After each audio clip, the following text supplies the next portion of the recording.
নমস্কার, দূরদর্শনের পর্দায় বিকাশের গতির এই বিশেষ আয়োজনে আপনাদের সকলকে স্বাগত জানাচ্ছি। আমি শর্মিষ্ঠা আপনাদের সঙ্গে। স্বাধীন ভারতের আমরা সকলেই নাগরিক, কিন্তু একটি মাত্র স্বাধীন পতাকার জন্য ভারতবর্ষের প্রচুর বীর সন্তানরা তাদের রক্ত ঝরিয়েছে।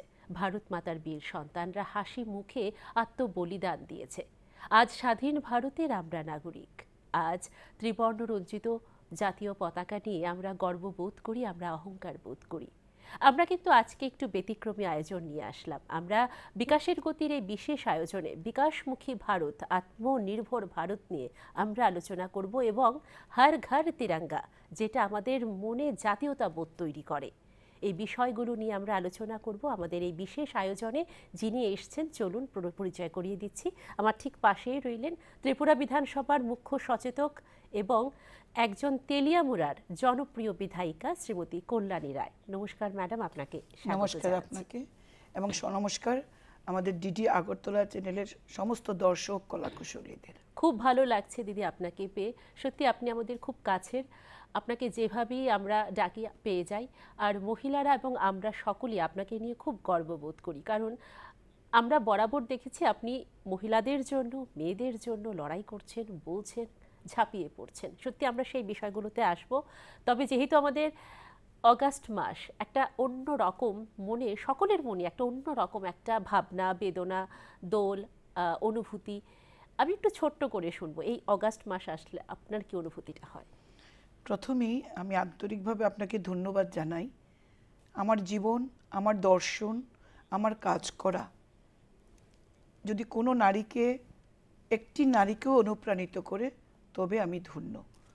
কারণ আমি সবসময় বিশ্বাস করি মেয়েদের যাত্রাপথ অনেকটাই কঠিন। ঠিক। আজও আধুনিকতার যুগেও সমাজ কিন্তু আজও পুরুষতান্ত্রিক। যদিও আজকে পুরুষদের মানসিকতা পাল্টেছে, আমাদের বাবা, ভাই, স্বামী প্রত্যেকের মানসিকতা অনেকটাই বদলেছে এবং তারাও চান আজকের দিনের নারীরা স্বাধীনভাবে মতামত দিক, স্বাধীনভাবে বাঁচুক। ঠিক। সুতরাং আমার কাজ করা যদি কাউকে অনুপ্রাণিত করে, কোনো নারীকে যদি অনুপ্রাণিত করে, তবে আমি সত্যি খুশি হব। আর অগাস্ট মাস বললেই যেন, ঠিক, অগাস্ট, পয়লা অগাস্ট সেটা ঢুকলেই যেন কেন মনে একটা দোলা জাগে, স্বাধীনতা দিবস, 15ই আগস্ট। এবং পাশাপাশি জাতীয়তা বোধে তো আমরা অবশ্যই আমাদের মনে একটা অনুপ্রেরণা, মনে একটা উৎসাহ জাগে। পাশাপাশি কোথাও না কোথাও একটু ব্যথাও লাগে যে এই স্বাধীনতা দিবসের জন্যই আমরা অনেক ভারত মায়ের বীর সন্তানকে হারিয়েছি। ঠিক। আজকে মোদিজি হর ঘর তিরঙ্গা, এটা স্লোগান নয়, বাস্তবায়িত করছেন। কিন্তু এই হর ঘর তিরঙ্গা, এই তিরঙ্গা ঝান্ডা উঁচু করার জন্য, এই তিরঙ্গা ঝান্ডাকে উত্তোলিত করার জন্য হাসি মুখে আমাদের দেশের সন্তানরা প্রাণ দিয়েছেন।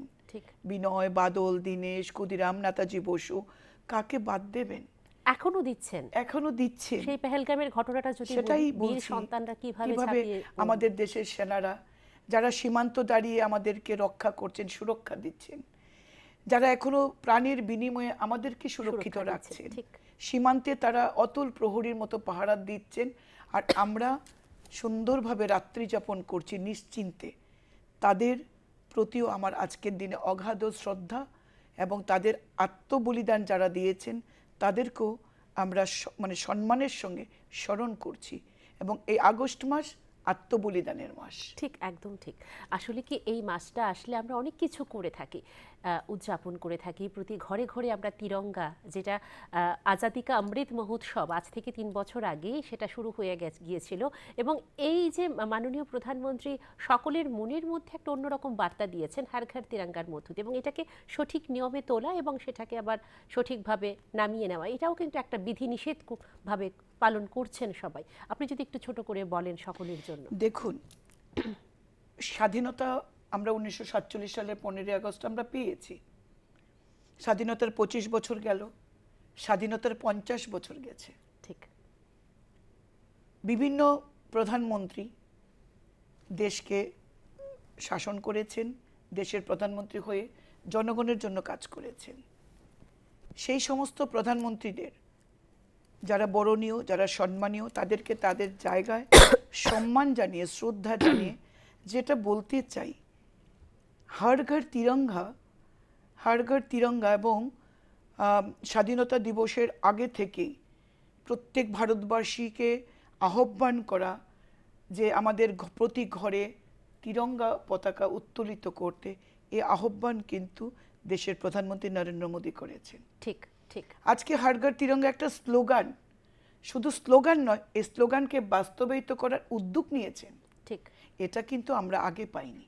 ঠিক। স্বাধীনতার ৭০ বছর পূর্তি, স্বাধীনতার ৭৫ বছর পূর্তি আমরা দেশের প্রধানমন্ত্রী, বর্তমান প্রধানমন্ত্রী নরেন্দ্র মোদীকে দেখেছি এই ভাবনায় ভাবতে, নিজের গরিমা, নিজের অহংকার, নিজের স্বাধীন রাষ্ট্রের যে আমাদের অহংকার, আমরা স্বাধীন ভারতের নাগরিক, এবং ত্রিবর্ণ রঞ্জিত পতাকা আমাদের যেটা গর্বের জায়গায় রয়েছে, সেই উন্মাদনা আমাদের মধ্যে জাগিয়েছেন দেশের প্রধানমন্ত্রী নরেন্দ্র মোদী। এর আগেও তো সুবর্ণ জয়ন্তী গেছে, স্বাধীনতার ৫০ বছর, আমরা আওয়াজ পাইনি তিরঙ্গা পতাকাকে প্রতি ঘরে লাগাতে হবে, প্রতি মহল্লায় লাগাতে হবে। আজকে স্বাধীনতার ৭০ বছর পূর্তি, ৭৫ বছর পূর্তিতে সেই আহ্বান কিন্তু দেশের বর্তমান প্রধানমন্ত্রী রেখেছেন। ঠিক, এবং স্বাধীনতার অমৃতকাল, একদম ভাবতে পারা যায় স্বাধীনতার অমৃতকাল নিয়ে প্রত্যেকটি দেশবাসীকে উদ্বুদ্ধ করেছেন নিজের দেশের গরিমাকে তুলে ধরার জন্য রাষ্ট্রের কাছে এবং আন্তর্জাতিক ক্ষেত্রে তুলে ধরার জন্য বিশ্বশ্রেষ্ঠ আসন লোভে, এবং ছোট বাচ্চা থেকে বয়স্ক প্রত্যেকেই হাতে পতাকা ধরেছেন। আজকে আমরা ৩-৪ বছর যাবত হর ঘর তিরঙ্গা করছি, ২০২১ থেকে শুরু হয়েছে, আজকে ২০২৫। এবারও আমরা আহ্বান পেয়েছি প্রধানমন্ত্রীর কাছ থেকে যে হর ঘর তিরঙ্গা ঝান্ডা উত্তোলিত করতে হবে, আমরা র্যালি করব। তো এই জায়গায় আজকে দেশের প্রধানমন্ত্রী আমাদের গর্বের তিরঙ্গাকে নিয়ে গেছেন। ঠিক, শুধু তাই নয়, স্বাধীনতার অমৃতকাল নয়, ১০০ বছর ২০৪৭ সাল, একদম ভারতবর্ষ কোন জায়গায় যাবে আগামী ২০৪৭ পর্যন্ত, এটাকে আমরা বিকশিত ভারত বলবো, বিকশিত ভারত ২০৪৭ পর্যন্ত ভারত কি কি প্রকল্প নিয়ে এগোবে, ভারতবর্ষের জন্য কি কি প্রকল্প রচনা করবে, ভারতবর্ষকে আমরা ১৯৪৭ সালে কোন জায়গায় দেখতে চাই, তার কর্মসূচি হাতে নিয়েছেন দেশের প্রধানমন্ত্রী নরেন্দ্র মোদী। একদম সেই জায়গায় দাঁড়িয়ে দেশের প্রধানমন্ত্রী নরেন্দ্র মোদী, আমি বলবো সেরার সেরা, এবং দেশের নয় শুধু আজকে আন্তর্জাতিক ক্ষেত্রে একটা শক্তিধর রাষ্ট্র হিসাবে ভারতকে যেমন নিয়ে যাচ্ছেন, এবং প্রধানমন্ত্রী হিসাবেও একটা বিশাল ছাপ তিনি রেখে যাচ্ছেন। একদম, ওনার গরিমা যেন এরকমই একটা উঁচুতে থাকে, সেটাই আমরা আশা করব। যেভাবে স্বামী বিবেকানন্দ, যিনি নরেন নামে পরিচিত, যে নরেন একদিন আমেরিকার শিকাগো শহরে ধর্ম সম্মেলনে গিয়ে ভারতবর্ষকে চিনিয়েছিলেন, আরেক নরেন, নরেন্দ্র দামোদর দাস মোদীজি আজকে ভারতবর্ষকে সেইভাবে চিনিয়েছেন। ভারত আজ জগৎ সভায় শ্রেষ্ঠ আসন নিয়েছে। ঠিক, একদম ঠিক। যেহেতু ম্যাডাম আপনাকে আমরা সত্যি আজকের মতো একটা ভালো দিনে, মানে এই রকম একটা মাসে আমরা আপনাকে পেয়ে গেছি, তো সত্যি অনেক কিছু মনের মধ্যে আসছে। এই যে বিকশিত ভারত নিয়ে আমরা যে স্বপ্নটা দেখছি, যেটা আপনি বললেন আপনার কথার মধ্য দিয়ে, তার মধ্যে কিন্তু অনেক কিছু রয়েছে। শুধুই যে খাদ্য, বস্ত্র, বাসস্থান, শিক্ষা, শুধু কিন্তু তার মধ্যে নয়, আমাদের সমস্ত দিক থেকে আমাদের বিকশিত হতে হবে। তো একটু যদি ছোট্ট করে আপনি আমাদের বলেন যে মহিলারা কতটুকু বিকশিত হয়েছে, নারীদের সুরক্ষা কতটুকু আমরা করতে পারছি ঠিকঠাক, একটু যদি ছোট্ট করে বলেন। দেখুন, বিকশিত ভারত, ভারত বিকশিত হবে যখন ভারত অলরাউন্ড ডেভেলপমেন্ট করবে। শুধু খাদ্য, বস্ত্র, বাসস্থানের অঙ্গীকার নয়, এই সমাজকে শিক্ষিত হতে হবে, এই সমাজ এগিয়ে নিয়ে যাবে নারী এবং পুরুষ। বেটি বাঁচাও বেটি পড়াও, সেটা তো রইল আমাদের। হ্যাঁ, সেখান থেকে আমি আসছি যে আজকে দেশের প্রধানমন্ত্রী নরেন্দ্র মোদী 4টি বর্গকে বেছে নিয়েছে: যুবা, দেশের যুবা, মহিলা, গরিব এবং কৃষক। ঠিক, এই 4টি বর্গকে তিনি বেছে নিয়েছেন যে বিকশিত ভারত সংকল্পকে যদি বাস্তবায়িত করতে হয়, এই 4টি বর্গকে নিয়ে কাজ করতে হবে। দেশের যুবকরা, আমরা আমাদের ভবিষ্যৎ নির্মাণ করার আমরা বলি কারিগর। দেশের যুবকদের এগিয়ে নিয়ে যেতে হবে। দেশের যুবকরা যখন আত্মনির্ভর হবে, দেশ সমৃদ্ধশালী হবে। এই জন্য start up India, stand up ইন্ডিয়ার পাশাপাশি जॉब सीकर नहीं जॉब क्रिएटर बनो, जॉब क्रिएशन करो, नौकरी लेने का नहीं, नौकरी देने के लिए। আর কি টেকনো ইন্ডিয়া, মানে আজকে ভারতকে টেকনোলজির দিক থেকে সমৃদ্ধ করা, skill India, start up India, skill India, এইভাবে একটি যুবককে কিভাবে তার ভবিষ্যৎকে সুনিশ্চিত করা যায়, আর্থিকভাবে স্বনির্ভর করা যায়, তার রাস্তা দেখাচ্ছেন দেশের প্রধানমন্ত্রী নরেন্দ্র মোদী। এই দেশের উন্নয়নে মহিলাদেরকেও থাকতে হবে, দুটি বর্গকে পাশাপাশি এগিয়ে নিয়ে যেতে হবে। যেভাবে দেশের আমাদের স্বামী বিবেকানন্দ বলেছেন যে a bird cannot fly with a single wing, ঠিক একটি পাখি যেমন একটি ডানার উপর ভর করে চলতে পারে না, দুটো ডানার প্রয়োজন হয়, তেমনি এই সমাজকে যদি এগিয়ে নিয়ে যেতে হয় নারী এবং পুরুষকে সমান তালে এগিয়ে নিয়ে যেতে হবে। তাহলে যুবকদের আমরা যেমন এগিয়ে নিয়ে যাব, আত্মনির্ভর করব, তেমনি মহিলাদেরও আত্মনির্ভর হওয়া সুযোগ দিতে হবে। সেই জায়গায় দাঁড়িয়ে আজকের দিনে যেমন ভ্রূণের লিঙ্গ নির্ধারণ যেমন আইনগতভাবে অপরাধ, তেমনি প্রধানমন্ত্রী কি ডাক দিয়েছেন, বেটি বাঁচাও বেটি পড়াও। একটা সময় ছিল এই দেশের আর্থসামাজিক পরিস্থিতি এমন ছিল যে মানে একটি মেয়ে যখন জন্মগ্রহণ করত সবার আগে যদি কারোর মন খারাপ হতো তার মায়ের। কেন কি এই সমাজ ব্যবস্থা মা যতটা কষ্ট পেয়েছে নারী হিসাবে, মেয়ে হিসাবে জন্মগ্রহণ করার ক্ষেত্রে, তার প্রথম চোখের জল আসতো যে আমি যা কষ্টটা পেয়েছি নারী হিসেবে আমার মেয়েটি তো সেই কষ্টটাই পাবে। পুরুষতান্ত্রিক সমাজ আমরা আরেকটা ছিল শুনে আসলাম, একদম আরেকটা ছিল পরিবারের সবার মন খারাপ হয়ে যাবে যে আরেকটি মেয়ে হয়েছে তাকে বিয়ে দিতে হবে। দেশের প্রধানমন্ত্রী বলেছেন না, বেটিকে বাঁচাতে হবে, বেটিকে পড়াতে হবে, এবং বেটি বাঁচাও বেটি পড়াও প্রকল্পে তিনি কি করেছেন, সুকন্যা সমৃদ্ধি যোজনা চালু করেছেন। পোস্ট অফিসে হোক কিংবা রাষ্ট্রায়ত্ত ব্যাংকে 0 থেকে 9 বছর অবধি এই বয়সে মেয়েদের জন্য যে কোনো হারে আপনি টাকা জমা করতে পারবেন। ওই মেয়েটি যখন 18 বছর হবে সুদ সমেত তার এই টাকা 18 বছর প্রাপ্তি হলে সেটা সে পাবে। এবং এটা ওই সময় যেই সময় মেয়েটি মাধ্যমিক পাশ করে 12-এ পড়বে, তার উচ্চশিক্ষা কিংবা সে মেজর হয়ে গেল মাইনর থেকে, তার বিবাহ যোগ্যা যখন হবে ওই টাকাটা তার জন্য কাজে আসবে। ঠিক একটা যোজনা তৈরি করেছেন, বেটি বাঁচাও বেটি পড়াও সুকন্যা সমৃদ্ধি যোজনা। আজকে স্ত্রী শিক্ষা বিস্তারে দেশের প্রধানমন্ত্রী যেমন যোজনা তৈরি করেছেন, আমাদের রাজ্য আমাদের মাননীয় মুখ্যমন্ত্রী প্রফেসর ডক্টর মানিক সাহা মেয়েদের শিক্ষাকে অবৈতনিক করেছেন। মেয়েদেরকে সাইকেল দেওয়া, স্টাইপেন্ড দেওয়া, সমস্ত কিছু করা হচ্ছে। আজকে একটা সময় ছিল আমাদের রাজ্যে যে শুধুমাত্র এসটি এসসি এবং বিপিএল ভুক্ত মেয়েদেরকে বাইসাইকেল দেওয়া হতো, দূরত্ব যাতে বাধা না হয়, মেয়েরা যাতে বিদ্যালয়ে ছুট না হয় তার জন্য তাদেরকে ওই পরিষেবাটা দেওয়া, সাইকেল দিয়ে যাতে তারা চলাচল করে বিদ্যালয়ে আসতে পারে, দূরত্ব যেখানে যাতে প্রতিবন্ধকতা না হয়। আমাদের রাজ্য সরকার, রাজ্যের মাননীয় মুখ্যমন্ত্রী আজকে সেখানে যে কোনো অংশের মেয়েদের ক্ষেত্রে ক্লাস 9-এ মেয়েদেরকে বাইসাইকেল দিচ্ছেন। সেখানে না আপনাকে দরিদ্র দেখা হবে, না আপনাকে বিপিএল ভুক্ত হতে হবে, না আপনাকে এসসি এসটি হতে হবে। পাশাপাশি গর্ভবতী মায়েদের জন্য কিন্তু পোষণ স্কিম, এটা দেশের প্রধানমন্ত্রী নরেন্দ্র মোদী বলেছেন যে মা একটা সুস্থ সন্তানকে জন্ম দিতে পারেন একটি সুস্থ মা। ওই মাকে পুষ্টিকর খাবার দেওয়া, অঙ্গনওয়াড়ি কেন্দ্রে তাকে প্রতিনিয়ত তার চিকিৎসার ব্যবস্থা করা, তার পরীক্ষা নিরীক্ষা করা, আশা কর্মীদের দ্বারা তার পরীক্ষা নিরীক্ষার ব্যবস্থা করা এবং তার গর্ভস্থ সন্তানের পরীক্ষা নিরীক্ষা করে সুস্থতা দেখা এবং পোষণ সমৃদ্ধ খাবার দেওয়া, এই ব্যবস্থা করেছে গর্ভবতী মায়েদের জন্য। কর্মরতা মায়েদের ছুটি বৃদ্ধি করা হয়েছে এবং আপনারা জানেন চাইল্ড কেয়ার লিভ এখন চালু হয়েছে।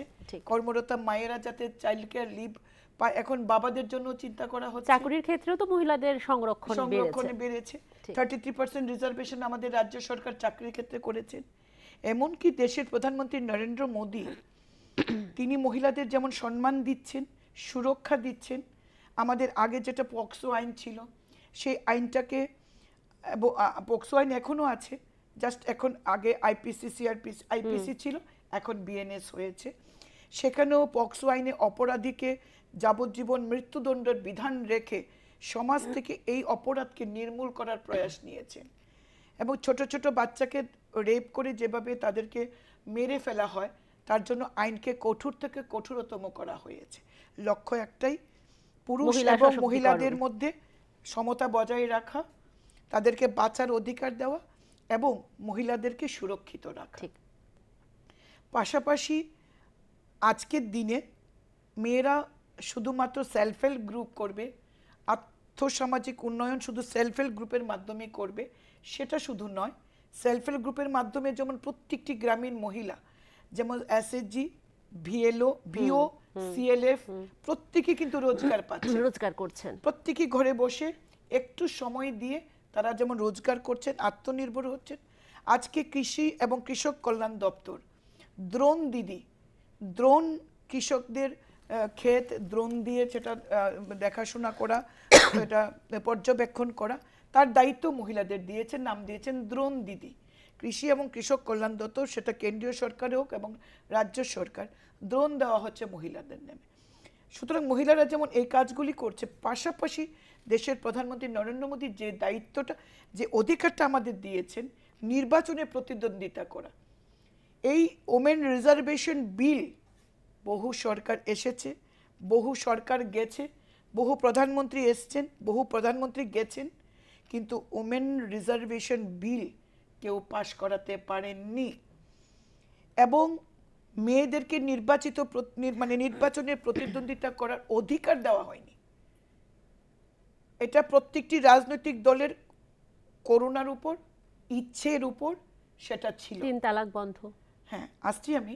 কিন্তু আজকে মোদিজি 33% রিজার্ভেশন করেছেন, নারী শক্তি অধিনিয়ম বিল থেকে এটাকে আইনে পাশ করিয়ে আজকে কিন্তু 33, মানে লোকসভার যতটা আসন আছে কিংবা রাজ্যসভার যতটা আসন আছে এবং প্রতিটি রাজ্যে যে বিধানসভার আসন আছে সেখানে 33% রিজার্ভেশন মহিলারা প্রতিনিধিত্ব করার সুযোগ পাবেন নারী শক্তি অধিনিয়ম আইনের মাধ্যমে।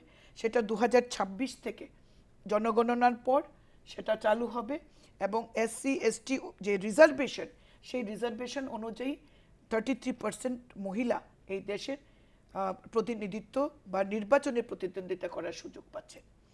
এবার আসুন 3 তালাক, যেটা আপনি বললেন। একজন আইনজীবী হিসেবে আমরা দেখেছি যে মুসলিম মহিলাদের 3 তালাক কতটা অভিশপ্ত ছিল। সন্তান সম্ভবা নারী, মুসলিম নারী, স্বামী 3 তালাক বলে দিয়েছে।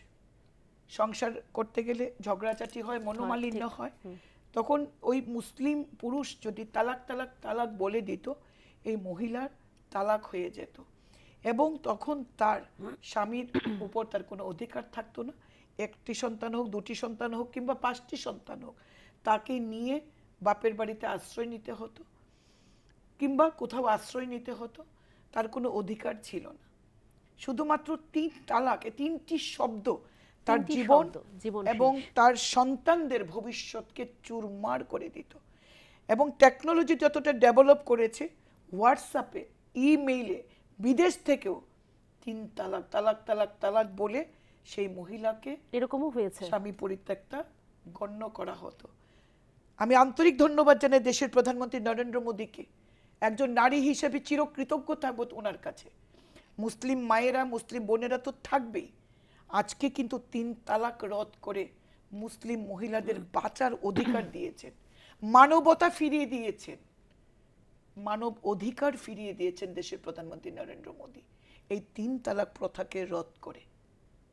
চারটিখানি কথা নয়, রাজনীতি রং দেখেননি, ভোটের চিন্তা করেননি যে এই আইনটি যদি করি শরীয়ত আইনের বিরুদ্ধে গিয়ে তাহলে দেশের অধিকাংশ মুসলিম আমাদের ভোট দেবেন না প্রধানমন্ত্রীকে, সেই চিন্তা করেননি। শুধু চিন্তা করেছেন এই দেশকে, এই সমাজকে সংস্কার করতে হবে, মহিলাদের নিরাপত্তা দিতে হবে, আর্থসামাজিক নিরাপত্তা দিতে হবে। একদম একদম ম্যাডাম, সত্যি আপনি আসলে না আমরা মহিলাকে নিয়েই থাকতে চাই। আপনাকে দেখলে মহিলাদের কথাই বলতে ইচ্ছে হয়, আর আপনি যেভাবে মহিলাদের জন্য বলেন বা করেন সেটা সত্যি অনবদ্য। আমরা যেহেতু আজকে বিকশিত ভারত, পাশাপাশি হর ঘর তিরঙ্গা এবং বিকাশমুখী ভারতের মধ্যে আত্মনির্ভর ভারত আপনি বলেছেন, কৃষকদের যে মানে পরিকল্পনা, কৃষকদের যে কিষাণ সম্মান নিধি থেকে ধরে কৃষি প্রকল্পের মধ্যে আমূল পরিবর্তন হয়েছে, সেখানেও কিন্তু মহিলারা সবার সঙ্গে তাল মিলিয়ে মিলিয়ে কাজ করছেন। আমরা যদি একটু ছোট্ট করে শুনি যে কিষাণ সম্মান নিধি যে প্রকল্পটা রয়েছে ওইটার সম্পর্কেও যদি একটু আমাদের দেখুন, ভারত কৃষি প্রধান দেশ, সেটা তো আজকে হয়নি, না নরেন্দ্র মোদী সরকারে হয়নি। হ্যাঁ, কিন্তু কৃষকদের নিয়ে এই পরিকল্পনা কৃষকরা কখনো ভেবেছেন যে তাদের অ্যাকাউন্টে সরাসরি টাকা ঢুকবে বছরে ৬,০০০ টাকা, মাসে ৫০০ টাকা? শুধুমাত্র আপনার জমি যদি থাকে, আপনি যদি কৃষক হন, ক্রাইটেরিয়া আপনাকে কৃষক হতে হবে আর আপনার নামে জমি থাকতে হবে। এইটুকুন শর্ত যখন আপনি পূরণ করবেন, আপনার অ্যাকাউন্টে ৬,০০০ টাকা বছরে ঢুকবে কিষাণ সম্মান নিধি হিসাবে। একজন কৃষক আজকের দিনে করুণার পাত্র নয়, আজকে কৃষকরা সম্মানিত। দেশের প্রধানমন্ত্রী নরেন্দ্র মোদীর আমলে কৃষকরা সম্মানিত। বিরোধীরা অনেক নাটক করেছেন, কৃষক মহাসভা করেছেন, ক্ষেত মজুর ইউনিয়ন করেছেন, কৃষক আন্দোলন করেছেন, দিল্লিতে আন্দোলন হয়েছে, কিন্তু কৃষকরা জানেন যে কৃষকদের হয়ে যদি কেউ কথা বলে সেটা নরেন্দ্র মোদীর সরকার, দেশের প্রধানমন্ত্রী নরেন্দ্র মোদী, দেশের কৃষক সরকার, কৃষক এবং কৃষি কল্যাণ দপ্তরের সরকার এবং আমাদের রাজ্যের মাননীয় কৃষিমন্ত্রী সহ গোটা দেশের যেখানে যেখানে ভারতীয় জনতা পার্টির সরকার রয়েছে, যারা কৃষিমন্ত্রী রয়েছেন, তারাই চিন্তা ভাবনা করছেন। এই দেশের কৃষকরা কখনো ভেবেছিল বিনা পয়সায় ট্রাক্টর পাবে? গত পরশুদিন আমি তেলিয়ামুড়ার আমাদের এগ্রিকালচার অফিসে ১.৫ লক্ষ টাকা করে একটা মিনি ট্রাক্টর আমরা দিয়েছি, কৃষকদের হাতে তুলে দিয়েছে। কৃষকদের জিজ্ঞেস করেছি যে এই যে ট্রাক্টরটা আপনি পেয়েছেন, আপনার নিজস্ব কন্ট্রিবিউশন কত, তার জন্য আপনি কত টাকা দিয়েছেন? বলছে আমরা কোনো টাকা দেইনি। আমি জিজ্ঞেস করলাম আমাদের এসএ সাহেবকে, রিতেশবাবু এই মেশিনটার দাম কত? বলছেন ১.৫ লক্ষ টাকা। আমি তখন কৃষকদের বলেছি যে এই ট্রাক্টরটা পেতে কাউকে পয়সা দিতে হয়েছে? বলছে না ম্যাডাম। ঠিক। পাওয়ার স্প্রেয়ার, পাওয়ার উইডার, ট্রাক্টর, ঠেলা গাড়ি এবং অর্গানিক ভেজিটেবলসগুলি ক্যারি করার জন্য, মার্কেট টু মার্কেট, ফিল্ড থেকে মার্কেটে নিয়ে যাওয়ার জন্য গাড়ি প্রোভাইড করা হয়েছে। একজন বেনিফিশিয়ারি, একটা গ্রুপ ক্লাস্টার যখন একটা গাড়ি পায়, সেই গাড়ি সে ভাড়া দিয়েও কৃষকদের কাছ থেকে কৃষিজাত পণ্য কিনে সেটা বাজারজাত করতে হবে, সেই ভাড়াটা কৃষক দিতে পারবে। ঠিক। সোর্স অফ আর্নিং কতভাবে করা যায় কৃষকদের, সেটা দেশের প্রধানমন্ত্রী নরেন্দ্র মোদী দেখিয়ে দিচ্ছেন। আজকে কৃষকরা বিনামূল্যে সার পাচ্ছেন, আজকে কৃষকরা বিনামূল্যে বীজ পাচ্ছেন, আজকে কৃষকদের ফসলকে ফসল বীমা যোজনার আওতায় আনা হয়েছে, প্রধানমন্ত্রী ফসল বীমা যোজনা, এফসিআই এর মাধ্যমে ফসল কেনা, এফসিআই এর মাধ্যমে আজকে আমরা ধান কিনছি। আগামী 14 আগস্ট থেকে শুরু হচ্ছে এই রাজ্যে ধান ন্যূনতম সহায়ক মূল্যে ধানকে, মানে ন্যূনতম না, একটা সহায়ক মূল্যে। আগে কৃষকরা ধান চাষ করার সাহস পেত না, কারণ বাজারের মূল্য পেত না। আজকে কৃষকরা মানে বাজারের থেকেও বেশি মূল্য পায় সরকারের কাছ থেকে। আজকে সরকার সরাসরি কৃষকদের থেকে ধান কিনছে এবং কৃষকরা ধান চাষ করতে আজকে আগ্রহী, কেন কি ধান আজকে সরকার কিনে নিচ্ছে। কৃষকদের শুধুমাত্র ওই সেন্টারে ধানটা পৌঁছাতে হয়, আর কোনো দায়িত্ব নেই, সরকার কিনে নেবে, সরাসরি ব্যাংক অ্যাকাউন্টে টাকা ঢুকে যাবে, ডাইরেক্ট বেনিফিট ট্রান্সফার। আপনার ফরের কাছে যেতে হবে না, দালালের কাছে যেতে হবে না, এগ্রিকালচার ডিপার্টমেন্ট আপনার কাছ থেকে ধান কিনে নিচ্ছে, কিংবা ফুড ডিপার্টমেন্ট আপনার কাছ থেকে ধান কিনে নিচ্ছে এফসিআই এর মাধ্যমে। এতটা বেনিফিটস কৃষক পাচ্ছে। কৃষকের আজকে মাটির স্বাস্থ্য পরীক্ষা করা হচ্ছে, সয়েল হেলথ কার্ড দেওয়া হচ্ছে। এই টার্মগুলি তো এই দেশের মানুষ কোনোদিন শুনেনি। একদম একদম একদম।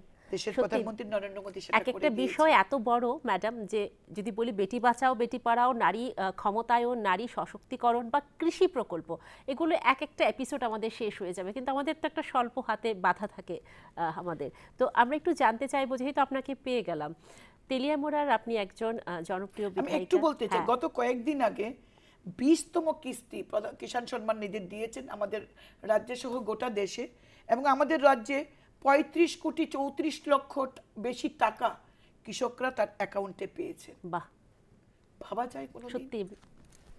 তো এইভাবে কৃষকদের কথা চিন্তা করছেন কৃষকদের অভিভাবক দেশের প্রধানমন্ত্রী নরেন্দ্র মোদী। এবং কৃষকরাই আমাদের অন্নদাতা। তারা আমাদের অন্নদাতা। ঠিক। ম্যাডাম, আপনার এলাকায় প্রধানমন্ত্রী আবাস যোজনায় প্রচুর ঘর তৈরি হয়েছে, এটা নিয়ে যদি একটু লেটেস্ট আপডেট আমাদের কিছু যদি বলেন যে কি রকম পরিস্থিতি এখন রয়েছে। দেখুন, একটা সময় ছিল এই রাজ্যে কৃষক মানে মানুষ ঘর পেতে হলে হাত তোলা ভোট হতো, হাত তুলতো, এবং ওই সময়ের সরকার তারা নিজেরা ঠিক করে আসতো কাকে ঘর দেবে। যারা মিটিং মিছিলে হাঁটতো তাদের মধ্যেও সবাই ঘর পেত না, তারাই ঠিক করে আসতো, গ্রাম সভা ডাকা হতো এবং তারাই যাদেরকে ঠিক করতো তাদের মধ্যেই ঘর দেওয়া হতো। এমনকি 2014 সালে যখন আমাদের দেশের প্রধানমন্ত্রী নরেন্দ্র মোদী হন, নির্বাচিত হয়ে প্রধানমন্ত্রী হন, তিনি বলেছিলেন লালকেল্লায় দাঁড়িয়ে সবার জন্য পাকা বাড়ি। তখন সবার জন্য পাকা বাড়ির ব্যবস্থা করেছেন, তারপরেও এই রাজ্যে সেইভাবে মানুষ ঘর পান। এবং প্রতি বাড়িতেই শৌচালয় থাকতে হবে, প্রতি বাড়িতে শৌচালয় থাকতে হবে, শৌচালয়ের জন্য পয়সা দেওয়া হতো। 2018 সালের পর থেকে এই রাজ্যে যে পরিবর্তন হয়, প্রধানমন্ত্রী আবাস যোজনা গ্রামীণ, প্রধানমন্ত্রী আবাস যোজনা শহরে, আজকে প্রত্যেকটি পঞ্চায়েতে হাজার হাজার ঘর আসছে। প্রত্যেকটি পঞ্চায়েতে আপনি দেখবেন ফুল ওয়াল দেওয়া ঘর। কখনো গ্রামের গরিব মানুষ কখনো ভাবতেই পারেননি যে আমরা পাকা বাড়িতে থাকব। প্রধানমন্ত্রী নরেন্দ্র মোদী গরিব মানুষদের এই স্বপ্নকে পূরণ করেছে। শুধুমাত্র প্রধানমন্ত্রী আবাস যোজনায় ঘর কেন, একটি মানুষকে বাঁচতে হলে যে প্যাকেজ দরকার, সূর্যোদয় থেকে সূর্যাস্ত পর্যন্ত এই প্যাকেজ কিন্তু মানুষকে দিচ্ছেন। কি কি ঘর দিয়েছেন? যে ঘরে আমরা থাকার নিশ্চয়তা, পরিবার নিয়ে থাকার নিশ্চয়তা পাচ্ছি, পাকা ঘর। ঘুম থেকে উঠে আমাদের জল দরকার হয়, জল জীবন মিশনে প্রতি ঘরে নল, প্রতি ঘরে জল। ঠিক। তারপরে আমাদের প্রাকৃতিক নিয়মে শৌচালয় যাওয়ার প্রয়োজন হয়, দেশের প্রধানমন্ত্রী পাকা শৌচালয়, মহিলাদের লজ্জা ঘর, ইজ্জত ঘর প্রত্যেক বাড়িতে শৌচালয় নির্মাণ করে দিয়েছেন। তারপরে আমাদের চায়ের পিপাসা হয়, গ্যাস দিয়েছেন মায়েদের নামে, বিনামূল্যে গ্যাস কানেকশন উজ্জ্বলা যোজনায়। ঠিক। তারপর খিদে হবে, আমাদের ভাত খেতে হবে, বিনামূল্যে রেশন, প্রত্যেক গরিব পরিবারে মাথা পিছু 5 কেজি চাল, সেই ব্যবস্থা দেশের প্রধানমন্ত্রী করেছেন। বিদ্যুতের ব্যবস্থা করেছেন, প্রাকৃতিক নিয়মে দিনের আলো হবে, রাতের অন্ধকার হবে, প্রত্যেকের বাড়িতে আজকে গ্যাস আর ইলেকট্রিসিটি পৌঁছে দিয়েছে। ঠিক। তো দেশের প্রধানমন্ত্রী নরেন্দ্র মোদী একটা প্যাকেজ দিয়েছেন প্রত্যেকটি মানুষকে, রেগার কাজ, 100 দিনের কাজের গ্যারান্টি, সামাজিক ভাতা। আপনি ভেবে দেখুন, একটি গরিব মানুষ যার একটি বিপিএল কার্ড রয়েছে বা প্রায়োরিটি কাজ রয়েছে, সে মাথা পিছু 5 কেজি চাল পাচ্ছে, রেগার কাজের টাকা পাচ্ছে, সোশ্যাল পেনশন পাচ্ছে 2000 টাকা, যেটা লাস্ট ছিল 700 টাকা, আমাদের সরকার যেটাকে 2000 টাকা করেছে। একটা পরিবারে যখন বিনামূল্যে চাল আসে, একটা পরিবারে যখন রেগার কাজ হয় বা টুয়েপের কাজ হয়, তার টাকা ঢোকে আর সোশ্যাল পেনশন। তার এইভাবে প্রধানমন্ত্রী একটা গরিব মানুষকেও বাঁচার সুযোগ করে দিয়েছে, এবং সকলের জন্য পড়াশোনার সুযোগ, স্বাস্থ্যের সুযোগ, শুধু পড়াশোনা নয়, গুণগত শিক্ষার জন্য আমাদের শিক্ষা ব্যবস্থাকে আমূল পাল্টে দিয়েছেন। আমাদের নতুন যে শিক্ষার আইন, সেই আইন আজকে জাতীয় শিক্ষানীতির মাধ্যমে আজকে রাজ্যের এবং দেশের ছাত্রছাত্রীরা উপকৃত হচ্ছে। ঠিক। তো এইভাবে স্বাস্থ্যের জন্য তো স্বাস্থ্য কার্ড, আপনি দেখুন, প্রধানমন্ত্রী আয়ুষ্মান ভারত, 5 লক্ষ টাকার ইন্স্যুরেন্স। কোনটা বলবো না, অনেক কিছু বলবো। অসুস্থ হবেন, গরিব মানুষ আগে ঘটি বাটি বাড়ি বিক্রি করে চিকিৎসা করাতেন, আজকে দেশের প্রধানমন্ত্রী 5 লক্ষ টাকার ইন্স্যুরেন্স করেছেন এবং সিনিয়র সিটিজেনদের জন্য ব্যবস্থা করেছেন। আমাদের রাজ্যের মুখ্যমন্ত্রী আরো এক ধাপ এগিয়ে, যে যারা প্রধানমন্ত্রী আয়ুষ্মান ভারত কার্ড পাননি তাদেরকে আজকে মুখ্যমন্ত্রী জন আরোগ্য যোজনার মাধ্যমে 5 লক্ষ টাকার ইন্স্যুরেন্স। ঠিক। এমনকি সরকারি কর্মচারী যারা মেডিকেল, যারা পান, মেডিকেল একটা অনুদান পান, সেটা যদি তারা পরিত্যাগ করেন, তারাও মুখ্যমন্ত্রী জন আরোগ্য যোজনার 5 লক্ষ টাকার ইন্স্যুরেন্স। জনঔষধি সেন্টারও রয়েছে, জনঔষধি সেন্টার রয়েছে। তো প্রধানমন্ত্রী নরেন্দ্র মোদী একটি মানুষের ছোট্ট একটা শিশু থেকে বৃদ্ধ পর্যন্ত তার জীবনযাত্রার মান উন্নয়নে নিরলস প্রচেষ্টা করছে। আমাদের এই স্বল্প সময়ে আমরা এত বিকশিত ভারতের এত প্রকল্প, এত যোজনা, যেগুলো আমরা এই ছোট সময়ে আমরা কোনোভাবেই শেষ করতে পারবো না, কখনোই নয়।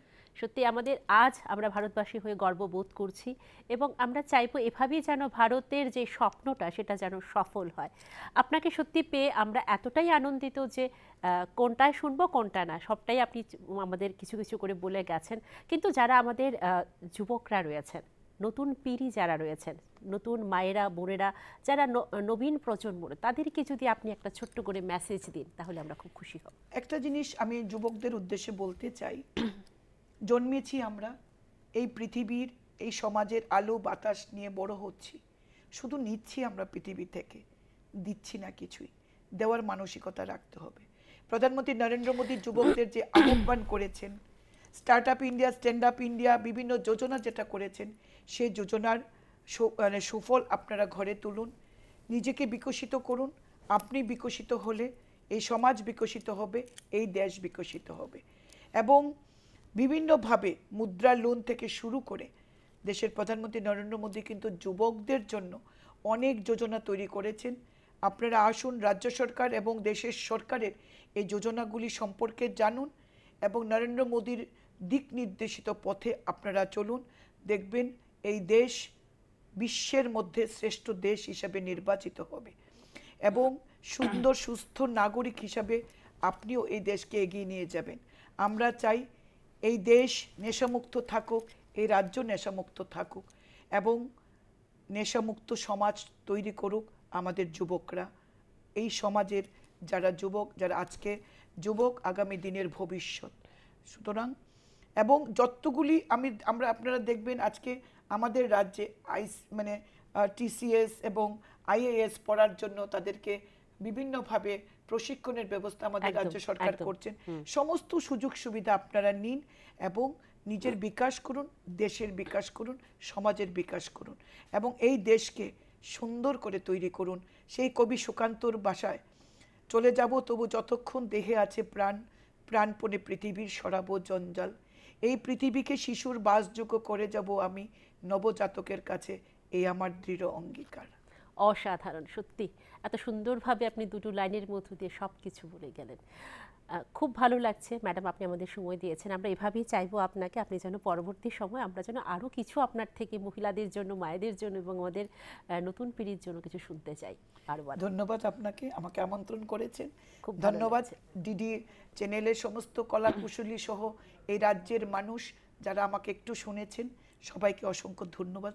এবং আসুন, স্বাধীনতা দিবস এবং হর ঘর তিরঙ্গাকে আমরা প্রত্যেকটি ঘরে ঘরে আমরা তিরঙ্গা ঝান্ডা উত্তোলন করে দেশের প্রধানমন্ত্রীকে আমরা বার্তা দেই যে আমাদের দেশ জগৎ সভায় শ্রেষ্ঠ আসন নেবে এবং 15ই আগস্টে প্রত্যেকের বাড়িতে তিরঙ্গা ঝান্ডা উত্তোলিত হবে সম্মানের সঙ্গে। এবং সেদিন আমরা স্মরণ করব ভারত মায়ের সে সমস্ত বীর সন্তানদের যারা এই তিরঙ্গা ঝান্ডাকে উত্তোলিত করার জন্য প্রাণ দিয়েছেন, অকাতরে আত্মবলিদান দিয়েছেন, আমাদেরকে স্বাধীন করেছেন, আমাদেরকে গর্বিত হওয়ার জন্য নিজের জীবনকে উৎসর্গ করেছেন। তবেই হবে প্রকৃত স্বাধীনতা লাভের মূল মহিমা। ধন্যবাদ, অসংখ্য ধন্যবাদ ম্যাডাম। সত্যি হর ঘর তিরঙ্গা আমরা এভাবেই সকলে মিলে এই পুরো মাস আমরা পালন করব এবং খুব সম্মানের সহিত এটাকে নিয়ম মেনে আমরা ওঠাবো এবং নামাবো। তারপর একটা কথা অবশ্যই বলতে হয়, ভারত আমার ভারতবর্ষ, স্বদেশ আমার দেশ, তোমাতে লোভিয়া জন্ম, ধন্য হয়েছি ধন্য গো। এভাবে আপনারা ভালো থাকুন, সুস্থ থাকুন, আমাদের সঙ্গে থাকুন আর আমাদের দেশকে অনেক দূর অবধি এগিয়ে নিয়ে চলুন। তাহলেই বিকশিত ভারতের স্বপ্ন সফল হবে। নমস্কার। নমস্কার।